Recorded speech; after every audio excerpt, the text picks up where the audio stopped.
Let's begin with a basic explanation of the class trial. So, your votes will determine the results.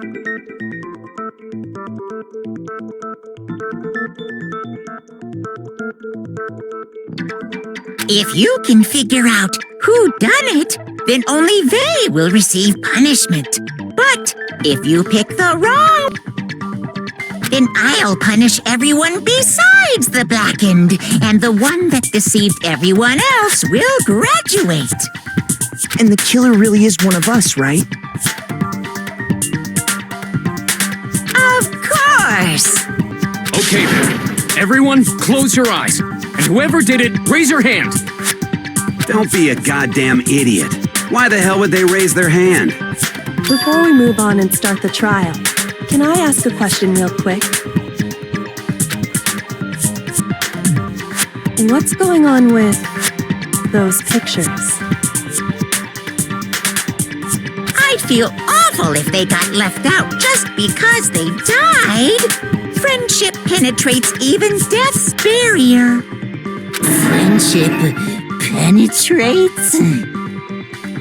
Okay, but what about that other empty seat? There were only 15 of us to begin with, so why are there 16 seats? Oh, no reason. It's just that our little courtroom here can technically fit up to 16 people. Okay, that about does it for the preamble. Get ready to get started. First up is the case summary. Now, let the class trial begin.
I assert that the one who was murdered was Miss Sayaka Maizono.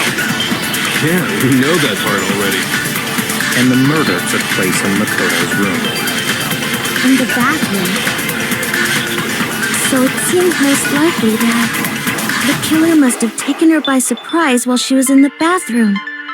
She didn't even have a chance to resist. No, that's wrong.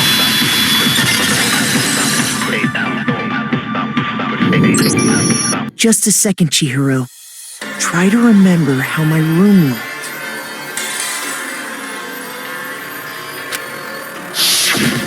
With the way things had been damaged, I think we can definitely assume there was a struggle.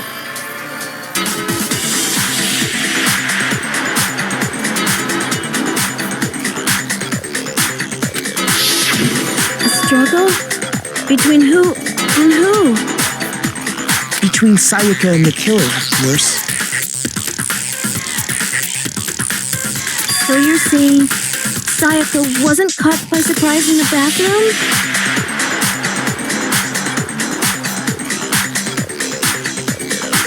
She must have been attacked in the main room first. Then, she ran to the bathroom to try and hide.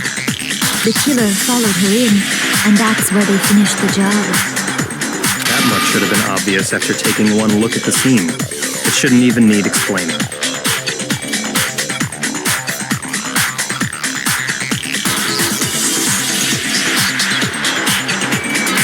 Sorry. Okay, so what's next? Next is the subject of the murder weapon. Wow, this is starting to sound like a real trial.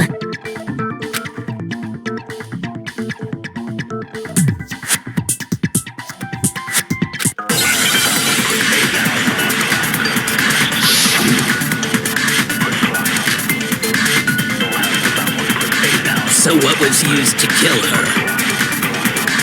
There was some kind of sharp object thrust into her stomach.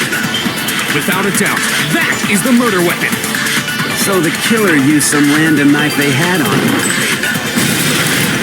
No, that's wrong.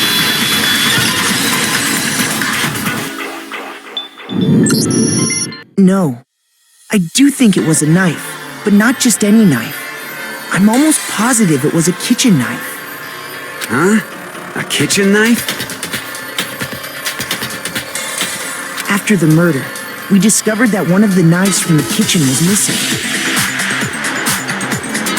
Which means that knife must be the murder weapon. Oh, yeah. I guess that makes sense. You could sort of see the weapon sticking out of her stomach. And if you look real close, I could totally see that being a kitchen knife. Okay, so the murder weapon was a kitchen knife, but where does that get us? I mean, we all know Makoto killed her, right? That's right. Makoto's room was the scene of the crime. What more proof do you need? Hold on a second. Let's draw our conclusions after we presented our arguments. Otherwise, what's the point of the trial? Well, we can talk all we want. It's not going to change that conclusion. I don't think that's true at all. I'm sure if we keep at it, something new will reveal itself. You really believe that?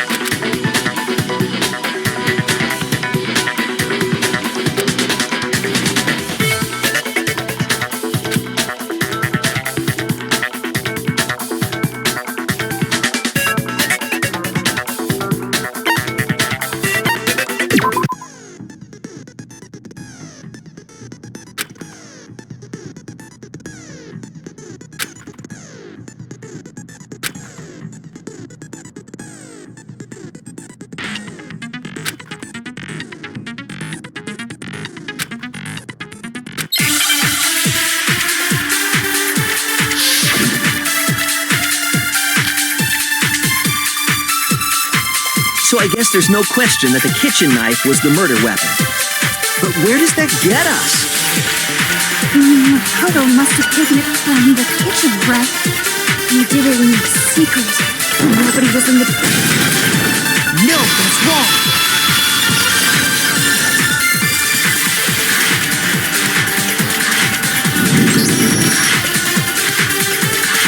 Okay, wait. Hold on. I didn't take the knife from the kitchen. Next, you're gonna say you're not the killer, right? Go ahead and say it all you want. Well, what if I have a witness? What do you think, Hina? Huh?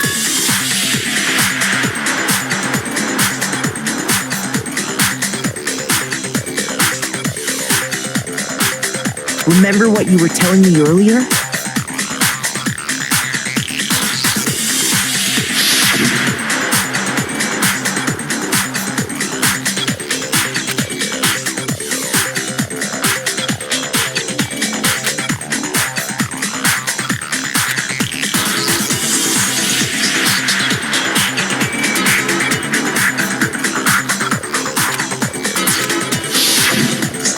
just to be perfectly clear, the knife disappeared while you were in the dining hall, correct? Yeah, that's right. And at any point while you were there, did you ever see me come into the dining hall? No, I don't think so. You don't think so? No, he definitely wasn't there. The knife disappeared while Hina was in the dining hall, but I wasn't there the entire time. In other words, there's no way I could have taken the knife. Okay, then what about this? What if the idiot swimmer girl and Makoto are in on it together and lying to protect each other? Idiot swimmer girl? Oh, and more importantly, why would I get involved in something like that?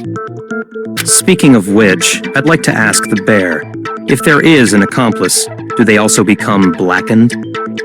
So you ask, and so I shall answer.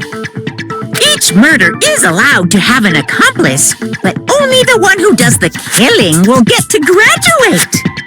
So in other words, two people can work together, but one of them has no chance of profiting from it. Then there's no way anyone would work together, right? But what if they did work together, and they just didn't know about the rules? Good grief! Enough already! No, okay? There are no accomplices in this case! Oops! Did I say that out loud? Anyway, I didn't go to the dining hall, and I didn't take the knife. So I'm not the killer. Okay, so then, who did take the knife? Hina seems the obvious candidate. After all, she just said she was in the dining hall. No way! I swear it wasn't me!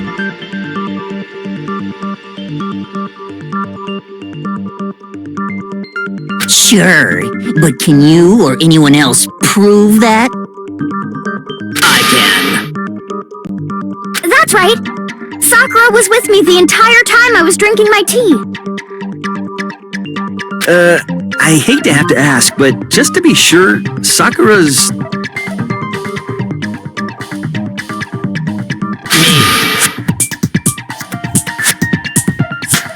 Right. But then, couldn't either one of them have grabbed the knife? Actually, no. Because, well... Just spit it out already. I stayed in Hina's room last night. I got so scared thanks to those creepy videos. I wasn't really thinking, I just asked her to stay over. Which means we have airtight alibis. You stayed over? Doesn't that violate one of the school regulations? We're not allowed to sleep anywhere but the dorms, but it doesn't say we have to stay in our assigned room. So, I don't think that's a problem. It is a problem! A boy and a girl spending the night together? It's unwholesome! But I'm a girl.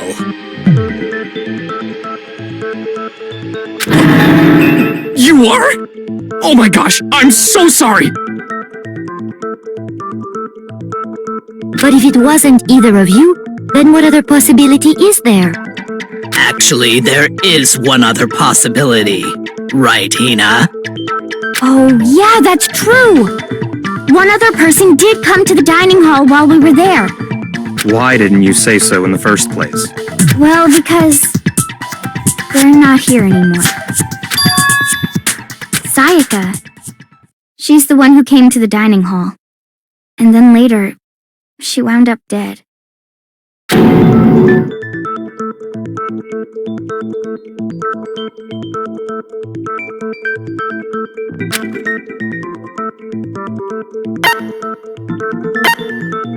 I got it! Then, Sayaka is the one who took the knife?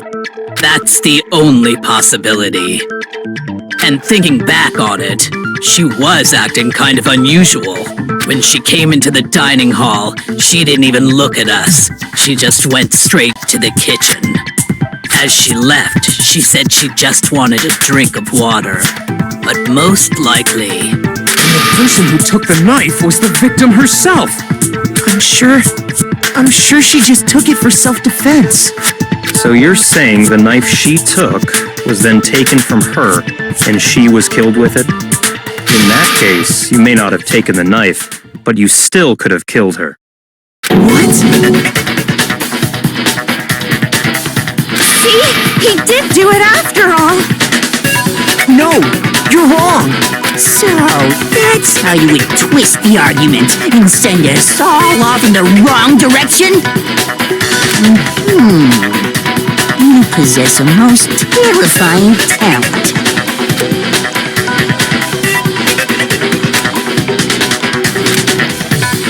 Hold on.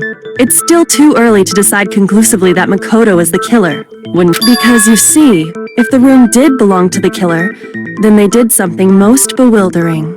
And until we unravel that little mystery, you simply can't declare that he's the killer. Bewildering? What the hell are you talking about? Something was missing from the scene of the crime that by all rights should have been there. You know what I'm talking about, don't you?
That's right!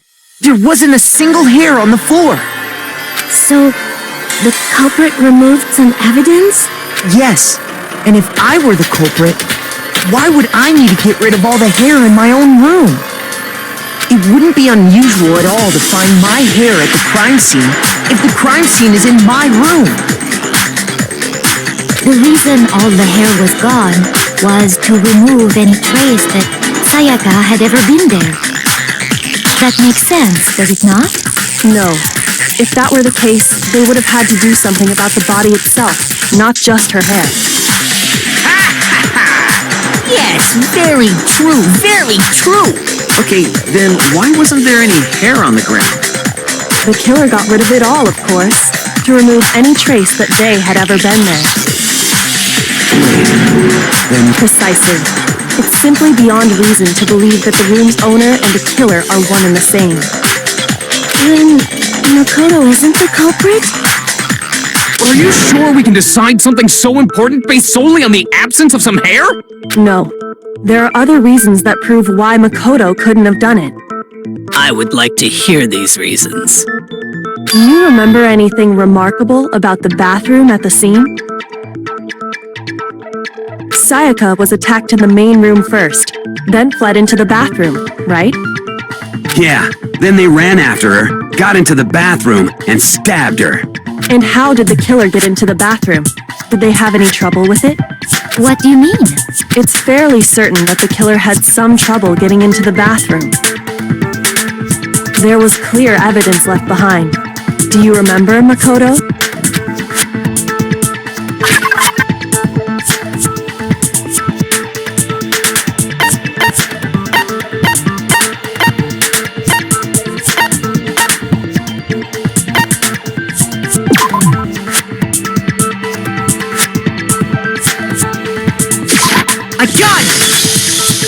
evidence that the killer had trouble getting into the bathroom.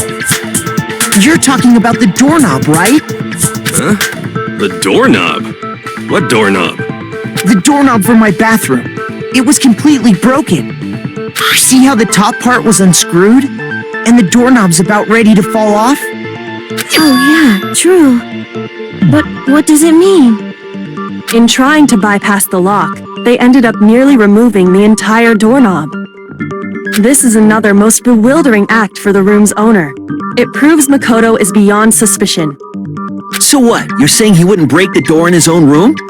But if the only choice you have is to break it, you break it. There's nothing bewildering about it. You still don't see? Okay then. Let's take another look at how the incident unfolded. Hopefully that will help you understand.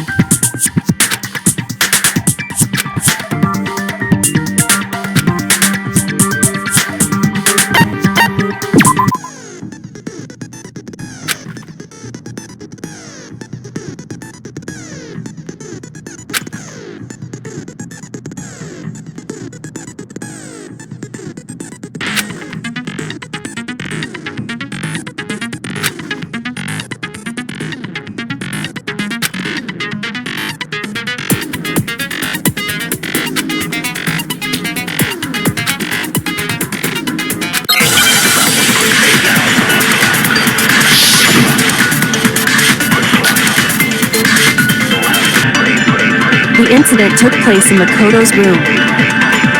Sayaka was first attacked in the main room. She then fled into the bathroom. Then the killer ran after her. And they got into the bathroom. At that point, the killer had to try and bust down the door, because Sayaka had locked it. No, that's wrong!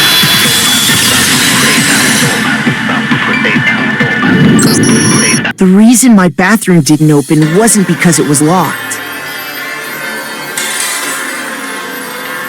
After all, the girls' rooms are the only ones with walk-in bathrooms. Yes, now that you mention it, that is true. Then why didn't your bathroom door open? Because it was stuck. Huh? What are you talking about? My bathroom door doesn't fit in the frame quite right. Monokuma over there can testify to that.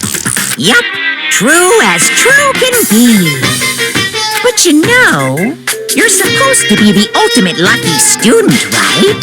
But to have such a cruddy door. That's not lucky at all. So the reason the door didn't open was just because it was stuck. But the killer didn't know that and assumed it was locked, so they tore apart the doorknob to get in. Okay, but then why would the killer even think the door was locked in the first place? Everyone should have known you can't lock any of the boys' bathrooms. The killer could easily make that mistake, thanks to one important detail about the scene of the crime.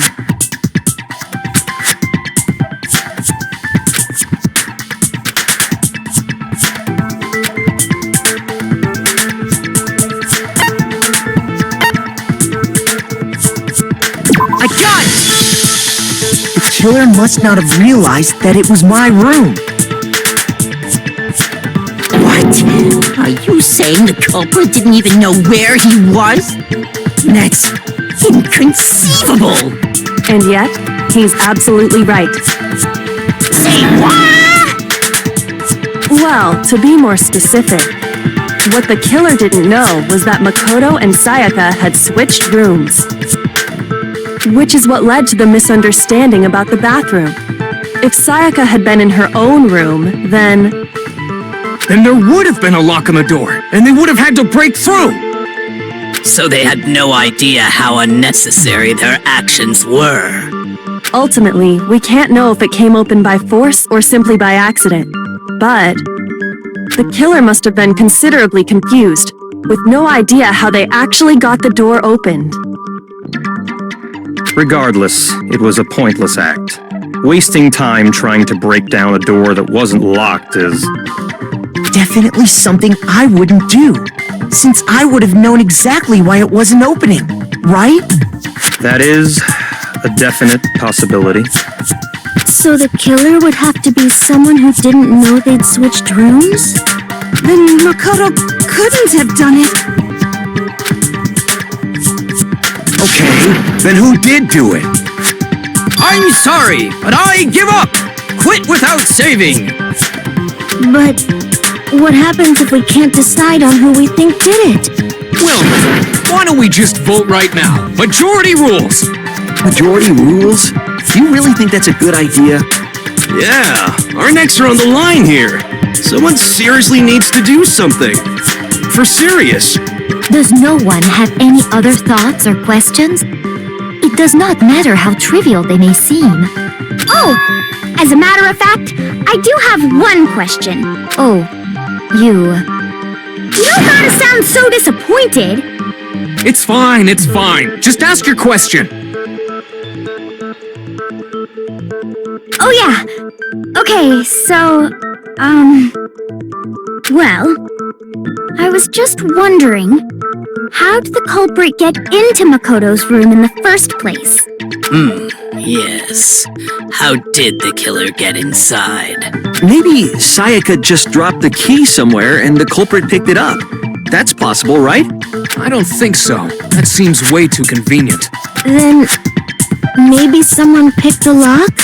Negative! If you remember, Monokuma made it quite clear that the locks are all unpickable. Fine. How about this? The killer got in the easy way. They could have knocked and said they wanted to talk or something, and Miss Maizono just let him in. No, that can't be it either. Oh, trying to argue against me? Sounds like someone doesn't know his place. Hello? Why exactly can't that be it?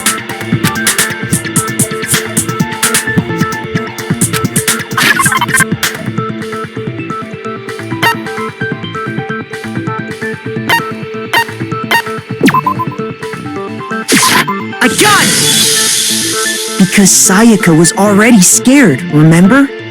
That's why she asked me to switch rooms in the first place.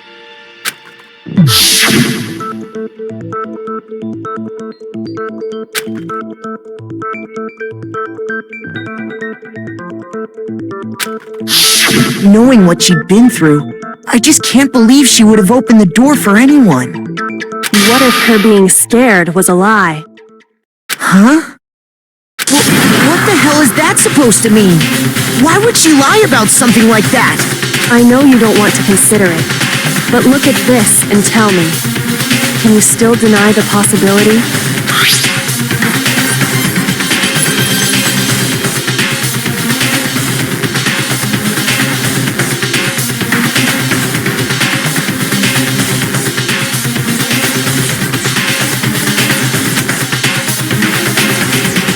I found a notepad during my search, and I shaded in the top sheet with a pencil, and these are the words that appeared. Oh man! I've totally seen people do that on detective shows. When you write, it can leave an imprint. Sketch over the next sheet of paper, and you can see the words. When I saw that, I was like, holy crap! I better make sure I rip the paper out before I use it from now on. It's a pretty old-fashioned technique, but even the classics can be surprisingly useful sometimes. Oh, and I should also mention, I found the notepad on the desk in Makoto's room. Huh? Which means only someone who had been in Makoto's room before the incident could have written it. Then either it was Makoto who lived there, or Sayaka who switched rooms for a single night. So, Makoto, did you write this? No, I didn't. But of course you didn't, because the note also bears a perfectly legible signature. Sayaka's signature. But why? Why would she write that? The note was likely her way of getting in touch with a certain someone. She must have slid it under their door to let them know she wanted to meet with them in secret. If you got an invitation like that from the ultimate pop sensation, what young man could resist? Of course, I'm only into 2D, so it wouldn't have any effect on me. But can we be sure anyone even got this note? And honestly, even if they did, I do not think they are at all involved in what happened. Huh? What makes you say that? Would you like to hear what I have to say? Very well then. Pay attention.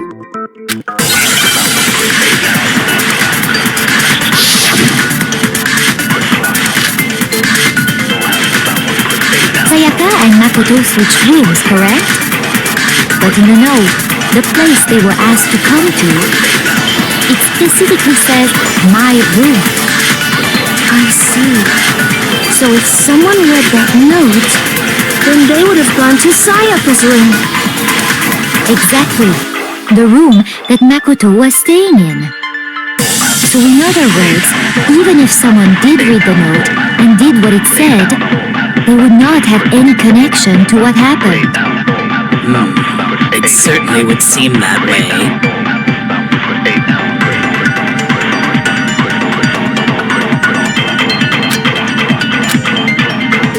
Sayaka and Makoto switched rooms, correct?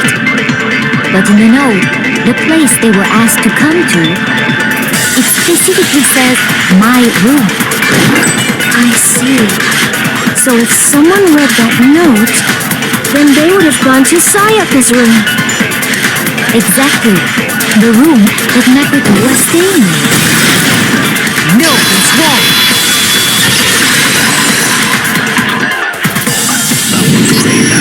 The nameplates on my and Sayaka's rooms got switched. They got switched? That's right. The nameplates got switched, just like the rooms themselves. As a result, the nameplate on Sayaka's room actually had Makoto's name. And the nameplate on Makoto's room had Sayaka's. So what you're saying is, the room Sayaka was staying in was actually marked as her room. Then, if someone did do what the note said, they would end up at Makoto's room where Sayaka was. Plus, their rooms are right next to each other, so switching the nameplates would be no problem. And the one who switched the names was... Well, of course it wasn't you, right, Makoto? Right? Okay, then who did it? I got it! Me and Sayaka were the only ones who ever knew about us switching rooms. So the only other person besides me who would even know to switch the nameplates was Sayaka. You can also infer as much from her note.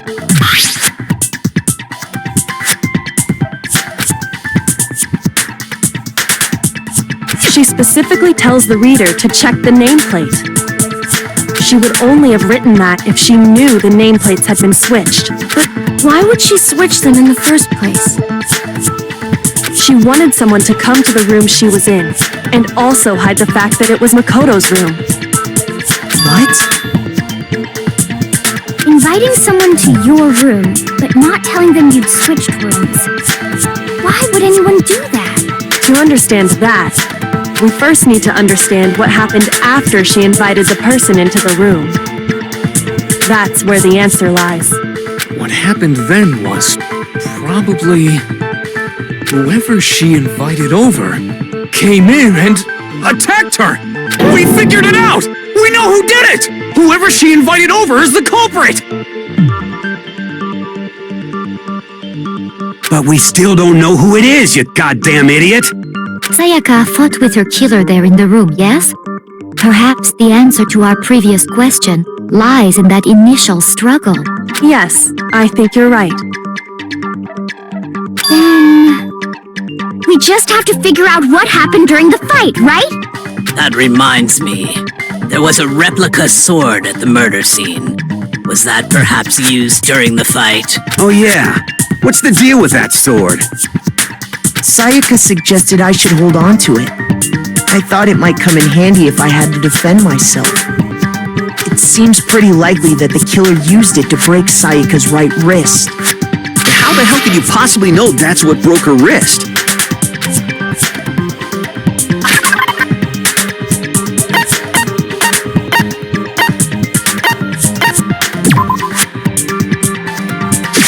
I got it! All you have to do is take a good look at her broken wrist, and it should become pretty clear. Right there where her wrist is all swollen, there's something glittery there. See? Is that gold? It sure is. Specifically, the gold coating from the replica sword. You barely have to touch that stuff, and it'll stick right to you. And there's some on her wrist because... I got it! Because she got hit with the sword! Right there on her wrist! I see. And so the truth draws ever closer. Alright, then it's about time to solve this mystery.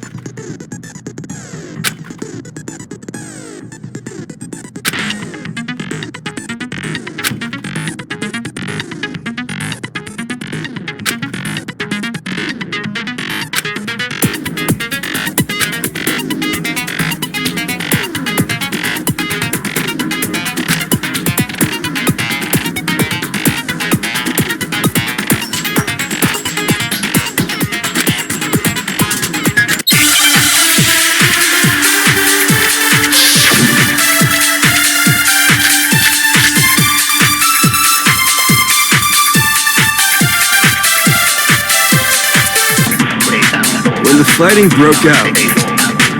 The culprit grabbed the sword, and that's when the first blow was dealt. A sword-based sneak attack. And that's what broke Miss Maizono's wrist. So, she tried to fight back. She grabbed the kitchen knife she had hidden away. But then the culprit took that from her too. And they killed her with it. And that's exactly what happened.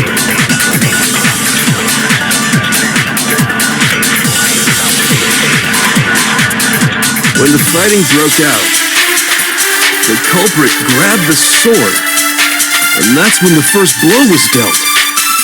A sword-based sneak attack. No, it's wrong.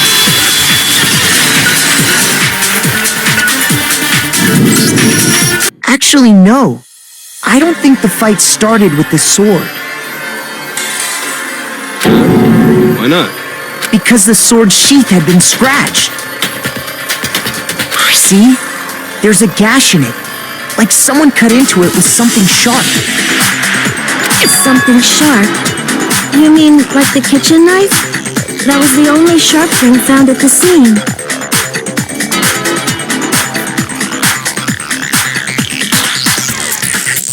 Stop jumping ahead! Slow down and explain it so I get what the hell's going on. If the sword was used first, there wouldn't be any explanation for the scratch on the sheath. If you were going to attack with the sword, you'd take it out of the sheath first, right? That's true. With the sheath on, it'd be heavy and bulky and useless as shit. Okay, so how did the sheath get damaged?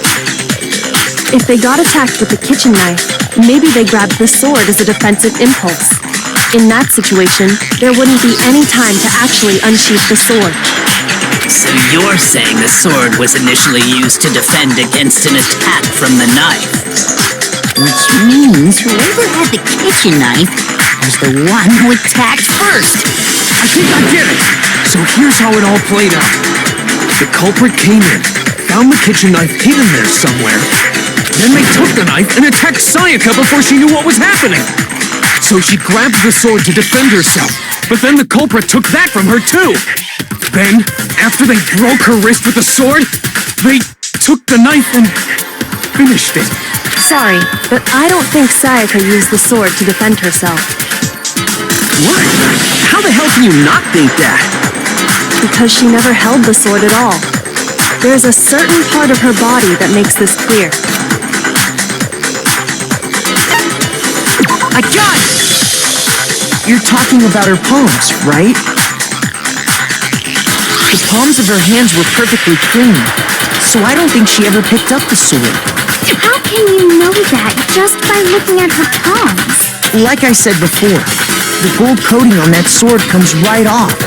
All you have to do is touch it. In fact, if you look, you'll notice that a lot of the gold has already come off the handle. It's safe to assume that's because whoever used the sword got some of it on their hands. There's really no way she could have picked it up and come away completely. Maybe she washed her hands after she escaped into the bathroom. Sorry, but I don't think so. Why do you say that? Is it because you think I'm ugly?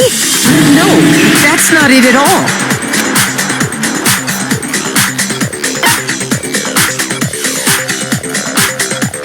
I got it! According to the Monokuma file, Sayaka's time of death was around 1:30 a.m. In other words, at nighttime. And the water in the bathroom shuts off at nighttime, right? Oh, I didn't know that. Actually, I haven't taken a shower yet. My. You're no different. You smell like a big fat ugly donkey. I'm not sure whether to take that as an insult or a compliment. An insult, obviously. So anyway, if Sayaka never touched the sword, then that means the killer is the only one who used the sword. But hold on. If that's right, then the one who damaged the sheath with the kitchen knife was...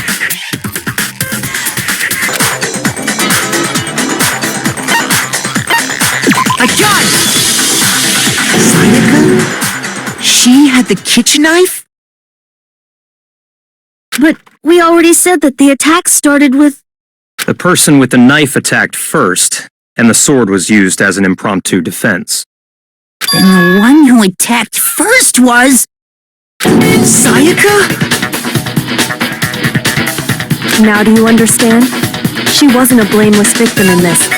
No, far from it. It's almost as if she'd been planning to commit a murder of her own. She took the knife from the kitchen, then invited the culprit to the room she was staying in. And if it's true that she had the kitchen knife and attacked without provocation... Indeed. These are all the actions of an assailant. Which brings up another point. Makoto, Sayaka was the one who suggested you two switch rooms, correct? Maybe the reason she wanted to switch rooms was so that she could pin the crime on you. That is a possibility, is it not? Sayaka wanted to... on me? That would also explain why she would switch the nameplates. She wanted to get whoever she had targeted to come to Makoto's room where she was staying. And by committing the murder there, instead of her room, that would implicate Makoto. But for that to work, the target had to be lured out while still keeping the room swap a secret. If the target knew she had switched rooms, they would have become suspicious right away. So all that's why she switched the names? But doesn't that plan seem a little risky? For one thing, even if her plan worked, Mr. Naegi would just tell everyone they'd switched rooms. I don't know. I'm not sure our soft-hearted Makoto is capable of that kind of cutthroat behavior. I'm sure Sayaka realized the same thing, which is why out of all of us, she asked him to switch rooms. Plus, she was the ultimate pop sensation. A totally forgettable kid. Or a national superstar. Who are you more likely to believe? Wait, then you're saying she had this all planned out? Holy shit! But in the end, her plan backfired. She launched her attack with the knife, then found herself under attack in turn. That must be when her wrist got broken, and she was forced to drop the knife. The tables were suddenly turned on her, and she died at the hands of the one she'd planned to murder. Just hold on! That can't be true! Because... Hey! You guys have totally derailed the argument! You're being super boring right now! Come on, hurry up and decide who did it! Wouldn't it be awful if I had to punish you all just because you ran out of time? Oh yeah, we gotta decide who we think did it. Makoto, right now you just need to concentrate on figuring out the answer to this mystery. If we can't uncover who murdered Sayaka, it's over for all of us.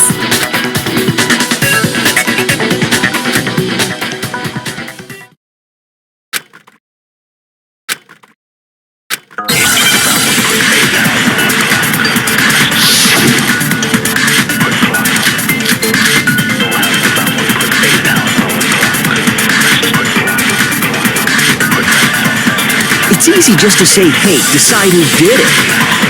But there just aren't any more clues, right? No, that's wrong.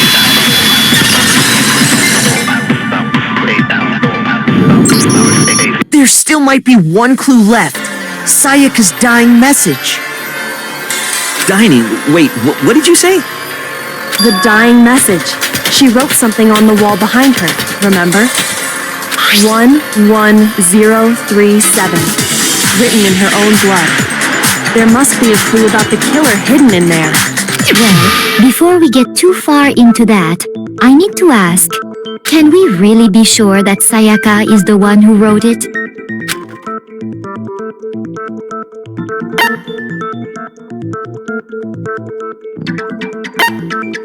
I got it!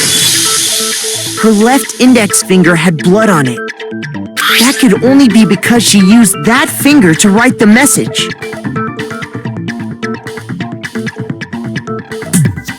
I see. She broke her right wrist during the fight, so she'd have to use her left hand to write.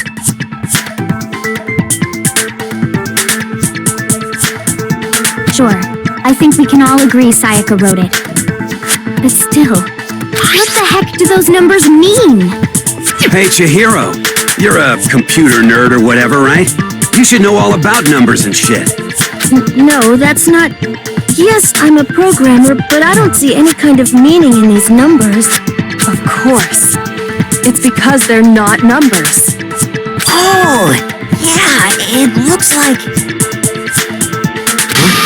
What? No, it's just a look at the numbers, assuming they're not numbers. Don't these first two, 1-1, look less like two numbers and more like one letter? Ah, you're right. The connecting line is barely there, so I assumed it was 1-1, but looking at it now, you could also read it as an N. Whoa, you might have finally just said something worth a shit. Our little gray cells are really getting excited now. But even if that really is an N037, doesn't make any more sense than before.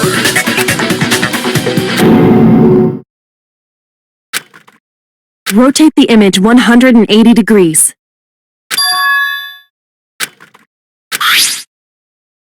Oh my god. Now I see. She wrote down the killer's name. Huh? You just shot past the clue part and right onto who did it. So, whose name did she write?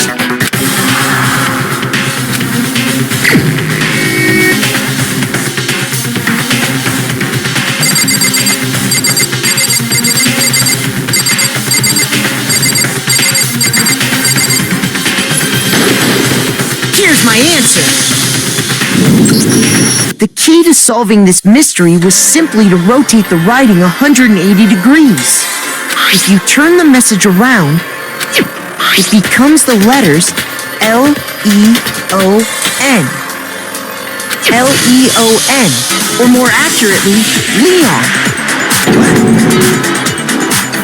What the hell are you talking about? It's just a coincidence.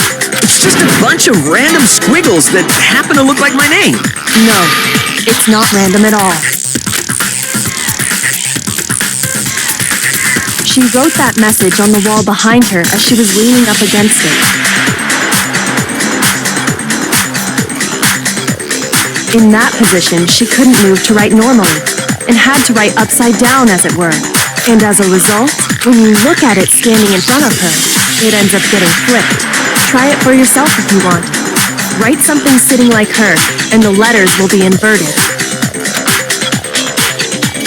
That sounds like one hell of a stretch to me. I'm the killer? You can't just go and say shit like that. If you're not the killer, then why did you try to destroy the evidence? Huh? You know what I'm talking about, right, Makoto? The evidence Leon tried to get rid of?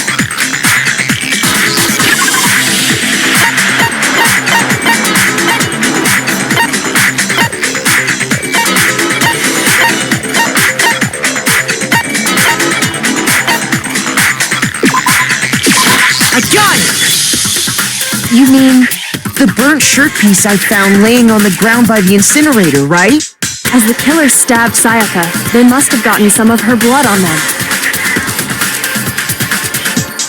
And to dispose of the shirt covered in the victim's blood, they threw it into the incinerator. But one piece burned off and got left behind. And the killer didn't notice. If they had, they most certainly would have panicked. Isn't that right, Leon? But is one scrap of fabric enough to conclude that Leon is guilty? Yeah, I mean, Leon's not the only one wearing a white button-up.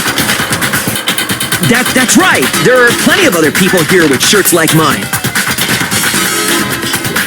With just that one little charred piece, there's no way you can say for sure who it belongs to. You're right. That alone isn't enough. But there are some other points that may reveal the truth. Are you finally starting to understand? The answers to all the riddles are right here. Yeah, I think so.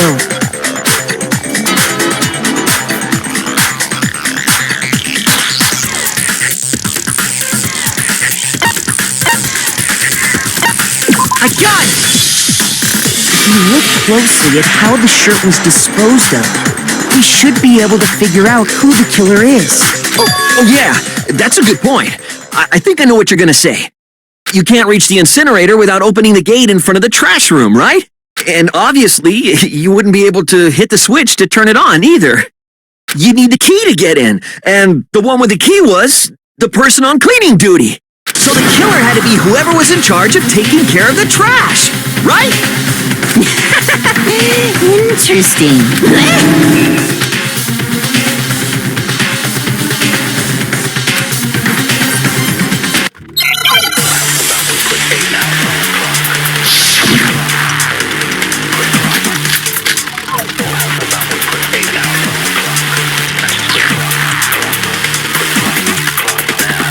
The key to the trash room. Whoever was on cleaning duty must have had it, right? So the only one who could get to the incinerator was the person in charge of the trash? And you'd have to get close to the incinerator in order to destroy the evidence. No, that's wrong.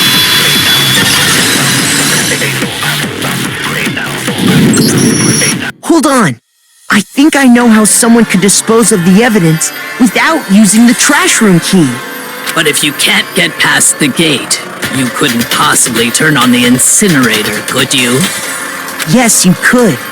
If you used this. What is it, some kind of glass ball? It's busted to hell.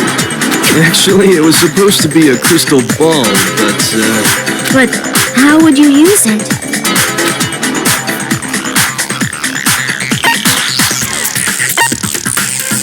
I got it! The killer simply took aim at the incinerator switch and threw the ball through a gap in the gate. All they had to do was hit that switch, and the incinerator would come to life. Someone threw that through a gap in the gate? Remember what you said before, Hifumi?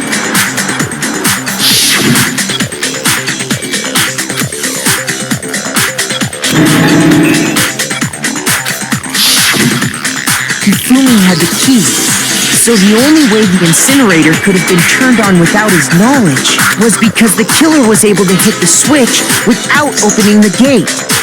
Once they got the incinerator going, all they had to do was ball up the shirt and toss it in. Hey, come on! What the hell is this? All you have to do is look at the scene to know that the killer never actually went inside the trash room. The shards of broken glass, the incinerator left running, the piece of shirt that escaped the fire. If the killer had been on cleaning duty, the evidence would have been taken care of much more thoroughly. Wait, no, just hold on. But the distance from the gate to the incinerator has to be at least 30 feet, right? The pinpoint accuracy you'd need to throw a glass ball that far and hit something that small. Could someone really do that? That's right. There's no way. It'd be impossible. Difficult, absolutely. Impossible? I don't think so. Because the killer is... I got it! Because the killer is the ultimate baseball star. Isn't that right, Leon? Do you have any idea how stupid you sound right now? A target 30 feet away would surely be little challenge for the ultimate baseball star. You can't be serious. I'm not the killer! These goddamn shipper brains have got it all wrong, I'm telling you! You still won't admit it? Okay then. Makoto, go ahead and review the incident one more time to make his crime perfectly clear. And with that, we can end this. Listen to me! What the hell do you mean, end this? Say what you want, Leon. But all the questions have been answered. And the truth has been revealed. Now here's what happened.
The killer is you!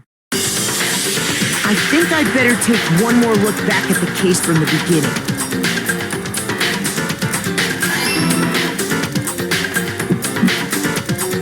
Last night, the killer went to the room Sayaka was in. In other words, my room. From what we can tell, Sayaka invited that person there intending to kill them. She attacked them with the knife she'd taken from the kitchen earlier.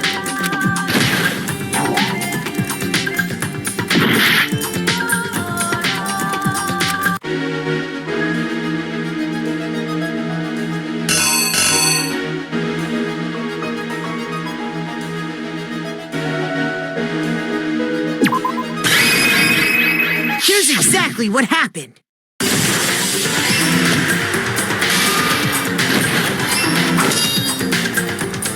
But then something happened that she wasn't prepared for. They grabbed the fake sword I put in my room and fought back. During the struggle, a strike from the sword broke Sayaka's right wrist.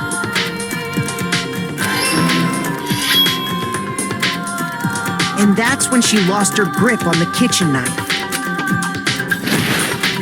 Finding herself cornered, Sayaka panicked and ran into the bathroom. The killer went after her, but couldn't get the bathroom door open. What they didn't know was that my bathroom door got stuck easily, and there was a trick to opening it. Sayaka knew about that because I told her, but of course the killer had no way of knowing. So instead, the killer forced the door open, took the kitchen knife,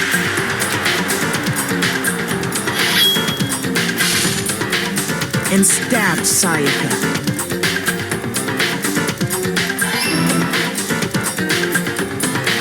But with what strength she had remaining, Sayaka left a dying message.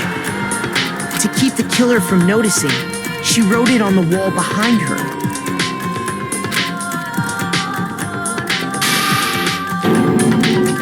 And with that, all her strength was gone. With Sayaka dead, the killer quickly began destroying the evidence. First, they took off their shirt, which was covered in their victim's blood.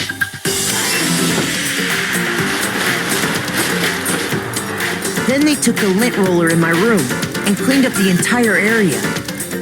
They wanted to make sure they got rid of any trace they'd ever been there. Afterwards, the killer headed to the trash room to destroy their bloody shirt. They tried to burn the shirt using the incinerator there, but the trash room was blocked off by an especially sturdy gate, preventing access to the incinerator. So they came up with a plan to use Hero's crystal ball, which he'd left in the laundry room. The killer managed to throw the ball through the gap in the gate and hit the incinerator switch. For any normal person, that'd be an impossible throw. But the killer had the confidence to take a shot. And that's because the killer was the ultimate baseball star. The crystal ball, thrown with absolute precision, hit the switch on the incinerator.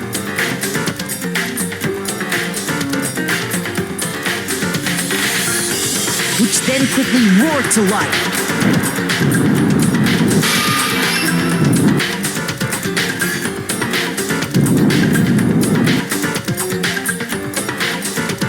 Having destroyed the final piece of evidence, they left the area with, I imagine, a sigh of relief. But there was one thing they missed.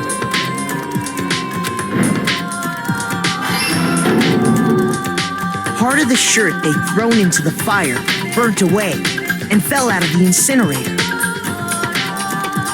The killer didn't notice this, and so left behind a piece of indisputable evidence.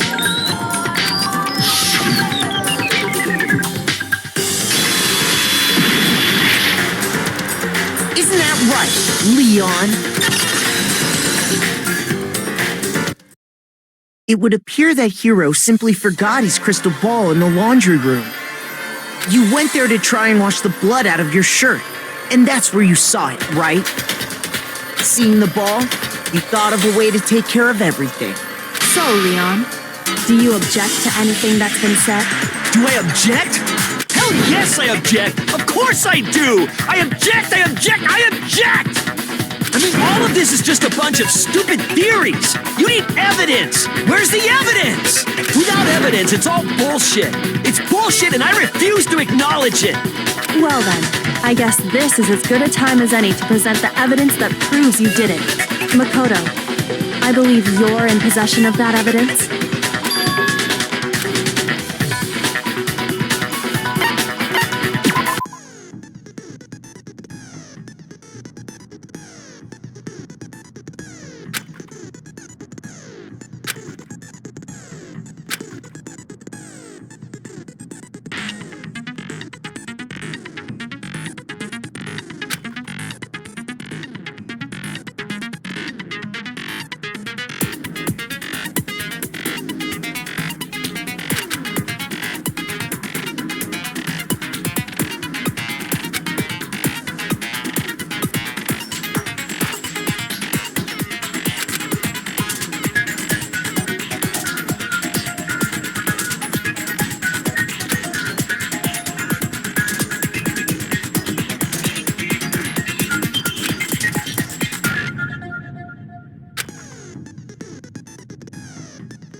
When the killer broke the bathroom doorknob, they didn't use anything from your room to do it.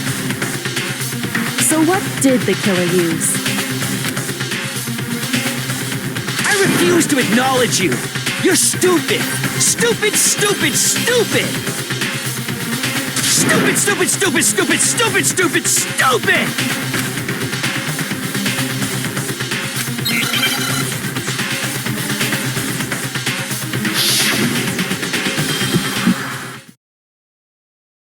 Where's your proof? You kidding me? Not a chance! It wasn't me! Stupid! You lie! Shut up! Where's your proof? You kidding me? Not a chance! You lie!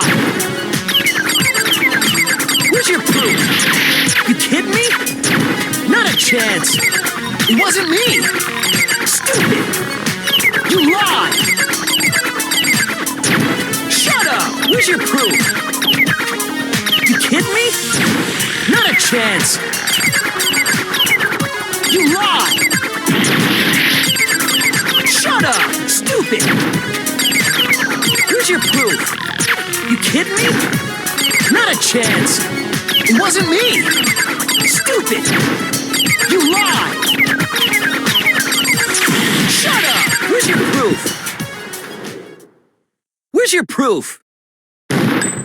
This should prove it.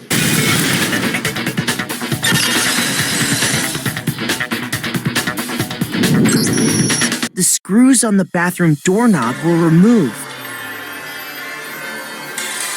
I wonder what kind of tool the killer used to remove them. I mean, it had to be a screwdriver, right? Oh yeah, I'm pretty sure the toolkits we got each had one inside. That must be what he used. There aren't any other tools anywhere. But the toolkit in my room had clearly never been used. That's because the culprit didn't know it was your room. They thought they were in Sayaka's room.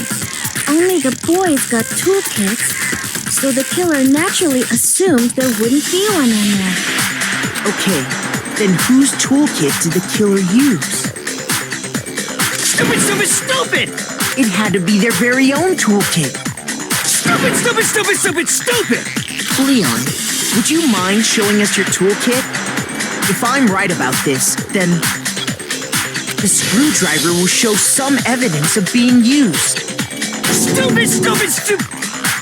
Huh? And if you say you used it for something else, you'll have to explain exactly when, where, and why. And let me say this right now. I lost it isn't an excuse at this point. Stupid!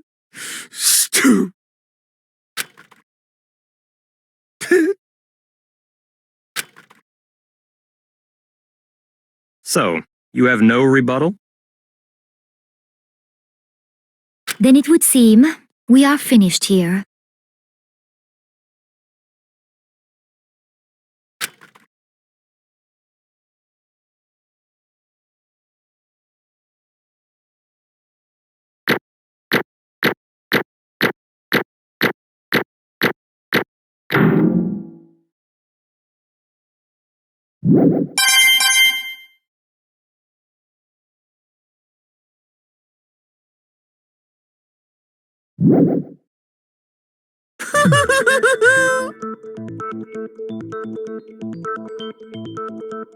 Looks like you've reached your verdict. Then are we ready to cast our votes? You all have a lever in front of you. Use it to make your selection. Oh, just to remind you all, make triple sure you vote for someone. You wouldn't want to be punished for something so minor, right? Okay, then let's get excited! Who will be chosen as the Blackened? Will you make the right choice or the dreadfully wrong one? What's it gonna be? What's it gonna be?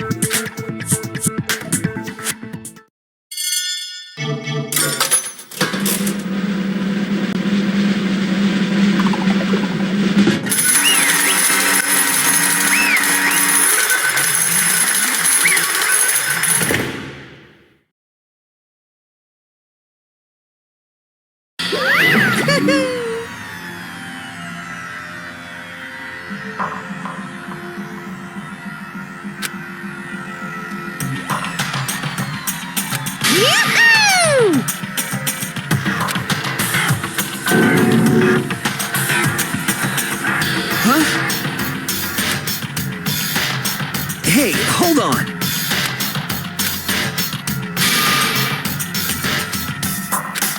But... You son of a bitch! I didn't have a choice. So, that's why... None of you are any different!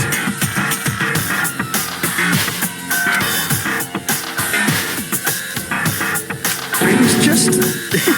unlucky. That's all. Hey, come on!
No matter what happens, please always be there for me. I need you on my side.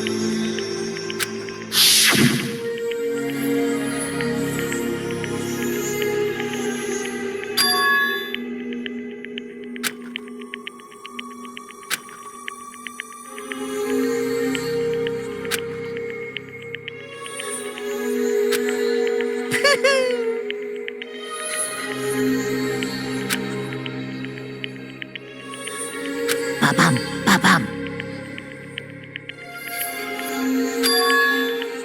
Phew.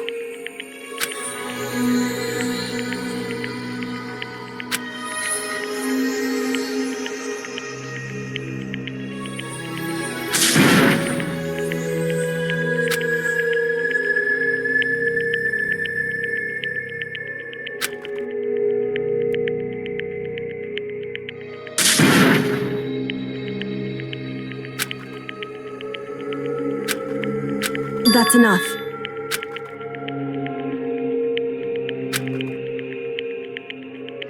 Calm down.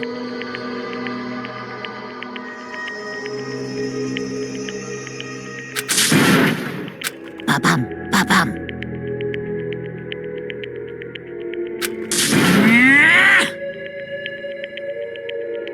Yes, indeed.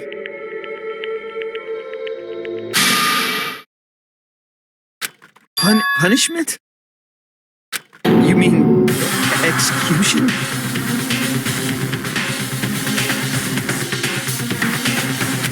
Wait a second! Yeah, that's it.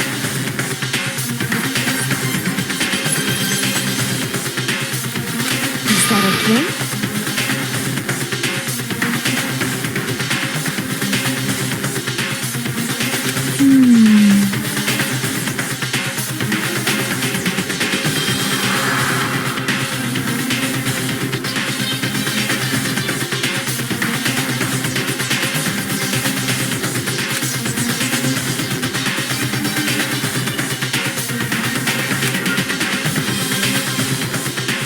Do you understand?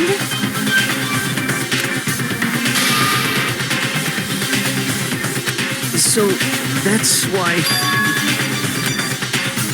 Oh,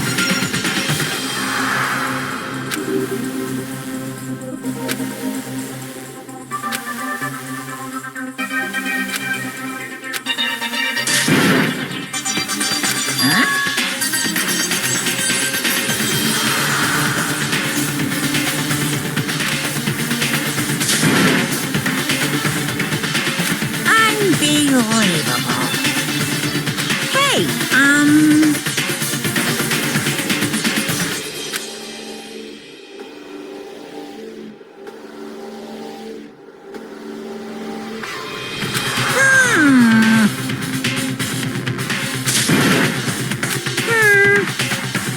Thrills, chills, kills! I'm begging you! Please, don't do this! Hey, come on now.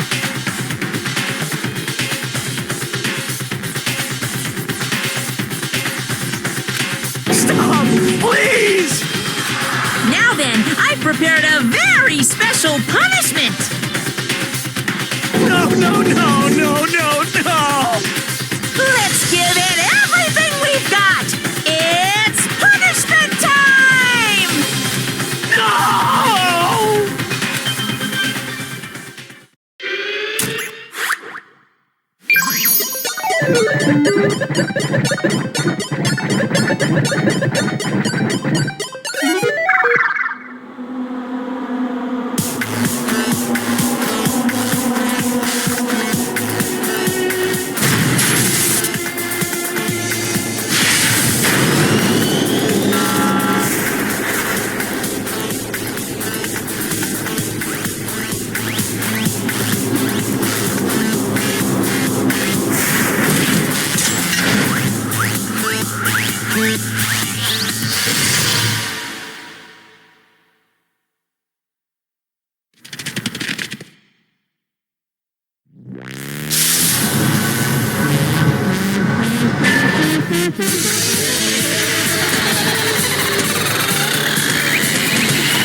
I can't take it.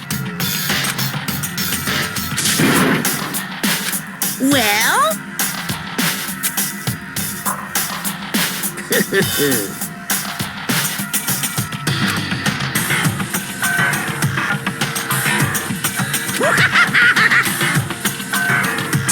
Damn you! What the heck? Say what?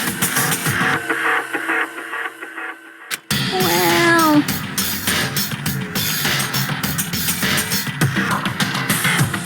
Hey,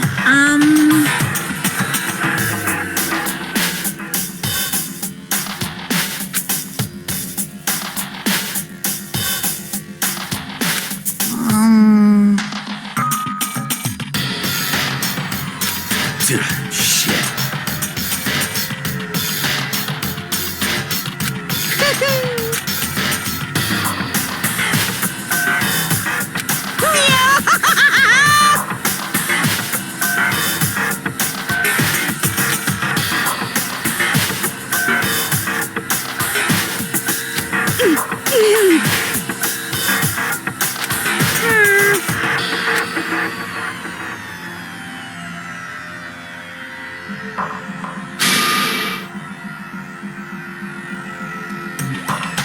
What does this mean? Hey, Thrills, chills, kills! hey,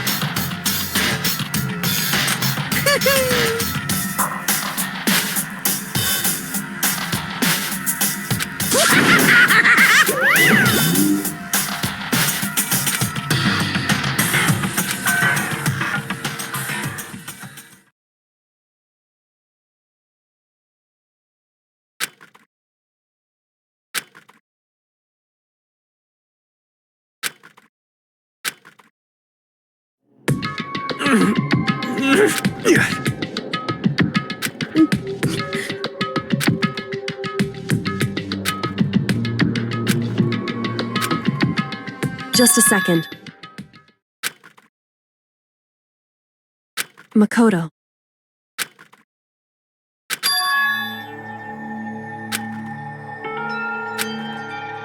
Listen.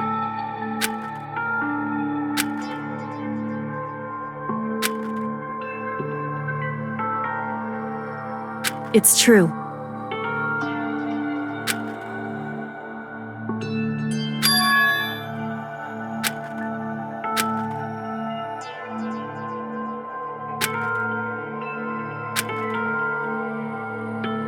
However,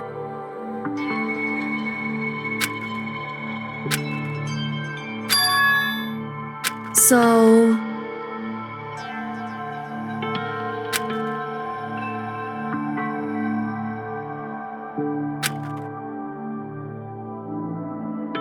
certainly.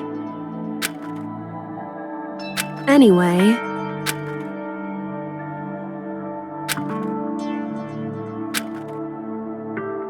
right.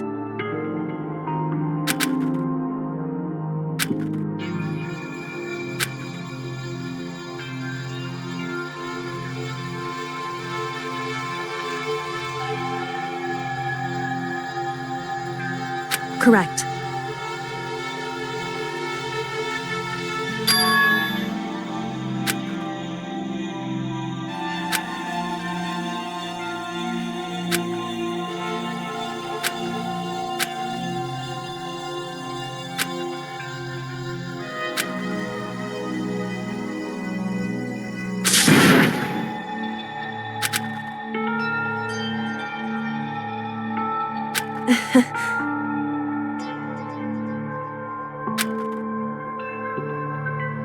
Hey.